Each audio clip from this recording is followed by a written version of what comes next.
আজ আমি বানাবো পৃথিবীর সবচেয়ে সহজ একটি কেক। কেকটি বানাতে কোনো কিছুই লাগবে না, খুব সহজেই কেকটি বানানো যাবে। এখন থেকে আর দোকান থেকে কোনো কেক কিনতে হবে না, ঘরে বসে আপনারা বানিয়ে নিতে পারবেন এরকম পারফেক্ট একটা কেক।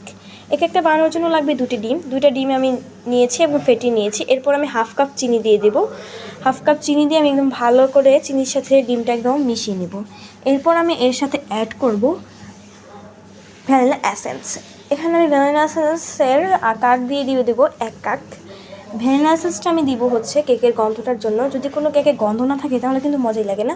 দিয়ে দিব তেল 2 কাপ, পানি দিব 2 কাপ, দিয়ে একদম ভালো করে আমি মিশিয়ে নেব। এরপর আমি এর সাথে অ্যাড করব 1 কাপ ময়দা। ময়দাটা আগে থেকেই চাকা ছিল, সেজন্য আমি এখানে আর ছাড়তে হয়েছে না। আমি 1 কাপ ময়দা দিয়ে দিলাম। 1 কাপ ময়দাটা দিয়ে আমি একদম ভালো করে মিশিয়ে নেব। এখানে আমি একটু করে ময়দাটা দিচ্ছি। এখানে আপনাদেরকে খুব সুন্দরভাবে ডিটেলস আমি দেখাই দিচ্ছি কীভাবে এটা করতে হবে। এরপর আমি এর সাথে অ্যাড করে দেবো 1 চিমটি লবণ। লবণটা দিয়ে একদম ভালো করে মিশিয়ে নেব।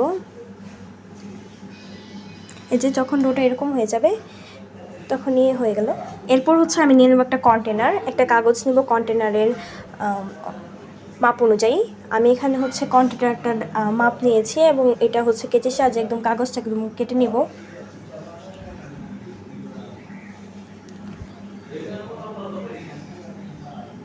এরপর আমি কন্টেনারের মধ্যে টিস্যুর সাহায্যে হচ্ছে তেল ব্রাশ করে নেব।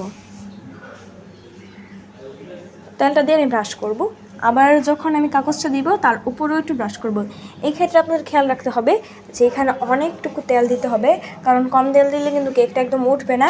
আমি নিচ দিয়েও দিয়েছি এবং উপর দিয়েও দিয়ে দিব।